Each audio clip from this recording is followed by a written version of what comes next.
Olá, meu amigo, minha amiga, seja muito bem-vindo a mais um editorial aqui do nosso canal. Prazer estar aqui com vocês. Segundo editorial do dia, vocês sabem que eu solto ele ao meio-dia, né? São 5 por dia. Para quem é novo no canal, tem umas 9 da manhã, uma ao meio-dia, umas 4 da tarde, umas 7 horas da noite, umas 9 horas da noite.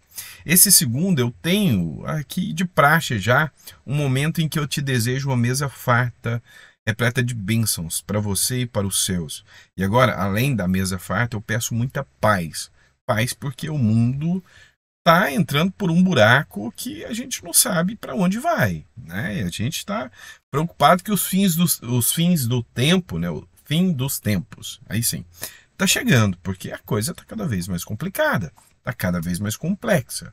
Essa guerra em Israel, a guerra na Ucrânia, pandemia, o que mais nós vamos passar? Sabe, eu não sei, pode ser que eu tenha uma memória fraca, né?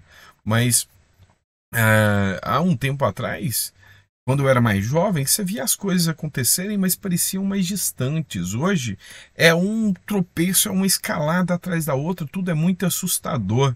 Não sei se você tem essa sensação também. Se bem que o mundo sempre foi caos, né? Sempre foi caos.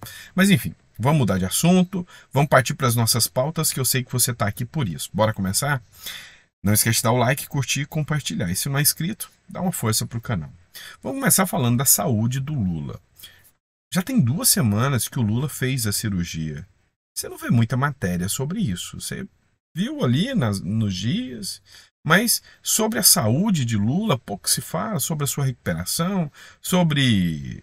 Você não vê notícia do Lula. O cara é presidente e você não vê notícia, a não ser quando alguma besteira é dita. Não é bem assim? Essa é a sensação que eu tenho, que hoje o ex-presidente, o Bolsonaro, é mais alvo de notícias do que o atual mandatário. Ou você não percebe essa situação?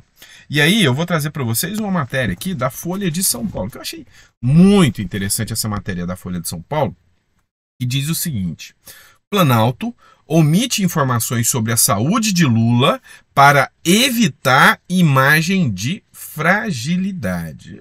Lula já não é nenhum garotão, embora pense que seja, né? Mas não é.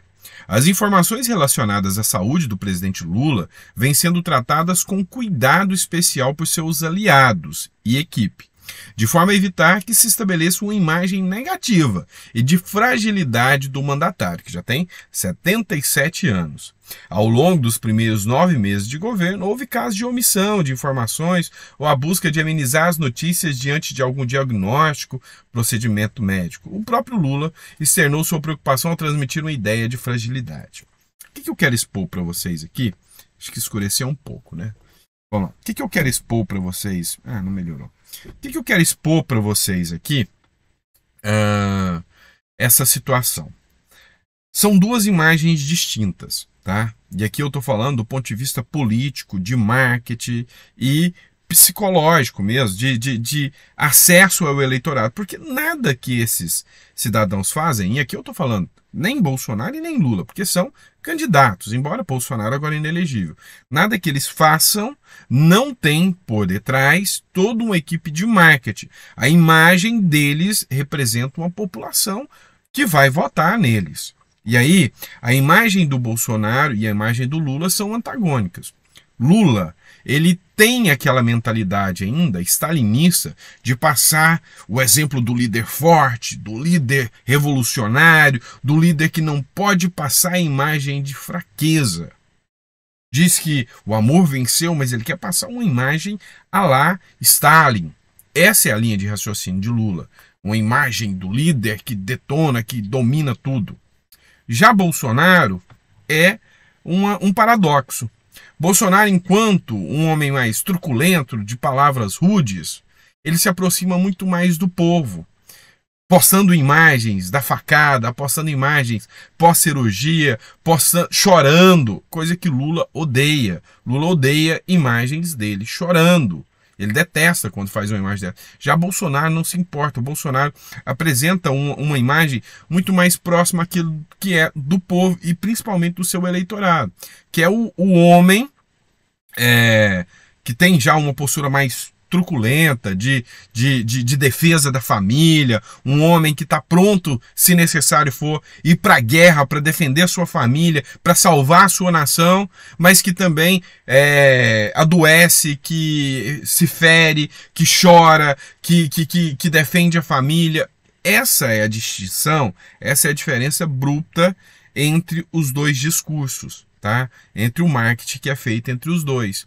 E aí o resultado do porquê o Bolsonaro é seguido por milhares, porque o reflexo do brasileiro ainda é assim, está mudando, por questões ideológicas, inclusive questões ideológicas que a própria esquerda vem trabalhando para desfazer essa imagem de família, preocupação de família, está mudando. Mas ainda a faixa etária, sei lá, um pouco menos da minha idade até os mais velhos, tem essa linha de raciocínio e ainda são a maior gama da população. Então, o pensamento do Lula é um pensamento retrógrado.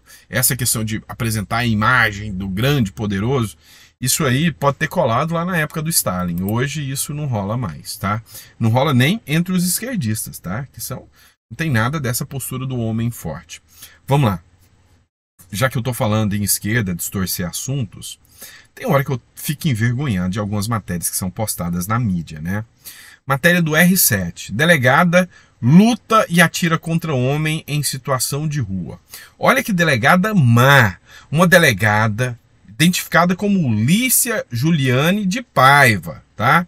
De 44 anos. Ainda deu o nome dela, falando que ela é ruim mesmo. Olha só. Atirou contra um homem em situação de rua após lutar com ele. Como que uma delegada atira contra um homem, um morador de rua, depois de lutar com ele? Ela, a mulher branca, opressora, com bom salário e armada, provavelmente talvez até bolsonarista. Como que ela pode agir assim?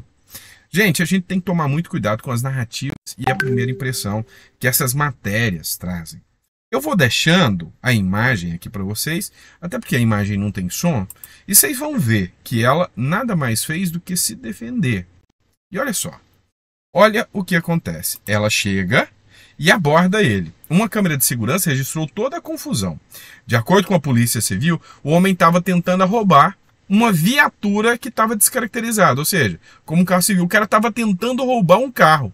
Ela, delegada, tem o dever de agir, chegou e deu voz de prisão. O cara não obedeceu. Ela, armada, manda o cara parar. E o cara, um homem grande, mas é morador de rua, tenta agredi-la. Mesmo ela, uma mulher mais frágil, mas com a arma na mão. Olha a forma que o cara age contra a delegada. A câmera registrou tudo. Partiu em luta corporal, ela hesitou muito em atirar, hesitou muito, ele partiu para cima dela, tentou imobilizar ela, até que ela reagiu e teve que atirar. Olha o cara aqui no canto, tentando arrombar. E aí, é uma delegada mauzona que luta com um morador de rua depois de brigar com ele. Gente, esses jornalistas, eles deveriam ser mais fiéis à notícia, sabe? É a boa e velha narrativa, né? Sabe? Mas isso já não cola mais com ninguém. Acho que ninguém mais acredita nesse tipo de jornalismo pífio, esse tipo de jornalismo, sabe? Tendencioso, que vem com um único objetivo de, sabe, de deturpar a realidade dos fatos. Isso já não cola mais. E com essa mentalidade de pôr qualquer um que tem uma arma na mão como um monstro. E não é isso. Isso não é a verdade. Vamos lá. Vamos falar da narrativa sobre a guerra, né? A guerra tá aqui cada vez mais e isso aí a gente precisa falar, tá? Matéria do jornal Metrópolis, tá? E eu achei interessante o que essa matéria diz. A guerra entre Israel e a Palestina provoca tensões políticas no Brasil. Embora a guerra não esteja aqui, não esteja dentro do Brasil, o Brasil está mais atolado do que nunca nessa guerra, até o pescoço. Porque a narrativa política da guerra interfere sim aqui. E isso aqui, essa guerra foi a pior coisa que aconteceu para a esquerda no Brasil, principalmente agora para 2026. Por quê? Porque ela teve que escancarar de qual lado o PT e a esquerda está. E aí, vamos lembrar que o brasileiro lembra-se muito bem do que aconteceu com os judeus durante o Holocausto. E agora, essa própria esquerda é contra os judeus. Essa esquerda que está aí, está defendendo grupos terroristas. E aí você viu por muito tempo essa esquerda falar, os terroristas do 8 de janeiro. E agora, a hora que terroristas de verdade agem, eles vão fazer ato e manifestação pró-terroristas, pró-Hamas. E aí, o jornalista que fala qualquer coisa é atacado pela esquerda. Você deve lembrar da Monika Waldvogel. Esse nome é chique, eu gosto disso. Monika Waldvogel.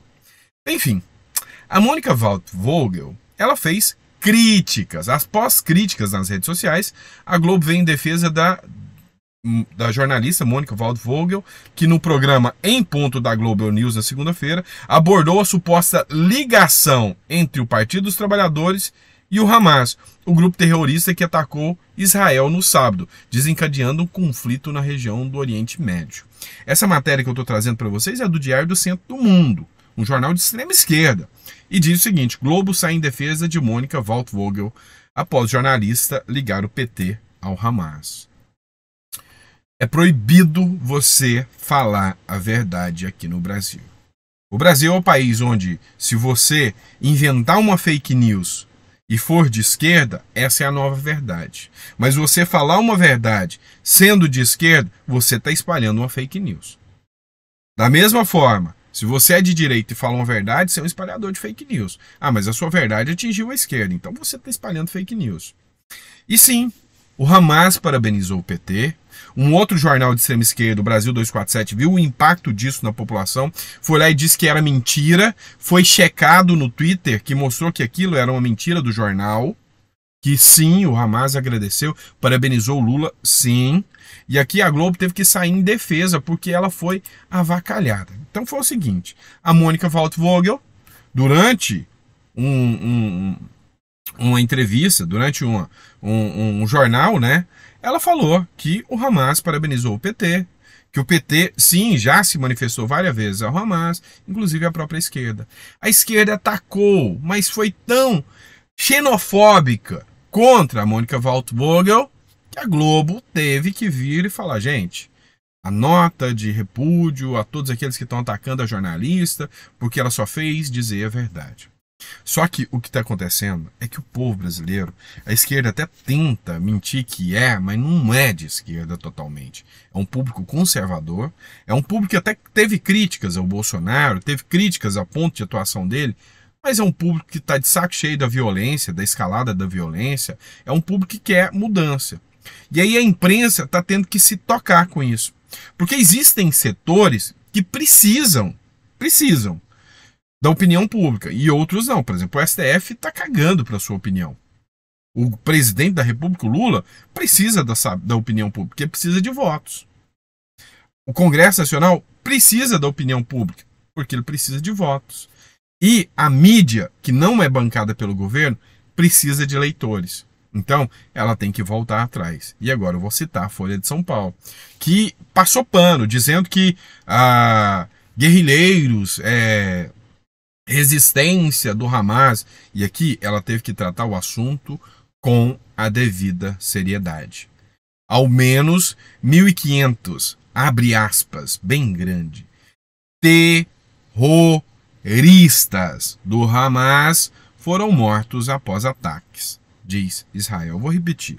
Ao menos 1.500 terroristas do Hamas foram mortos após ataque, diz Israel.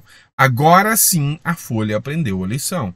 Terrorista deve ser tratado como terrorista. Essa é a verdade. Tá? E não ser tratado como combatentes, como guerrilheiros. Aí não. Tá? Então, você consegue perceber que está mais perto do que se possa imaginar. Correto? É isso, pessoal. Grande abraço, fica com Deus e a gente volta com mais um editorial para vocês. Abraço.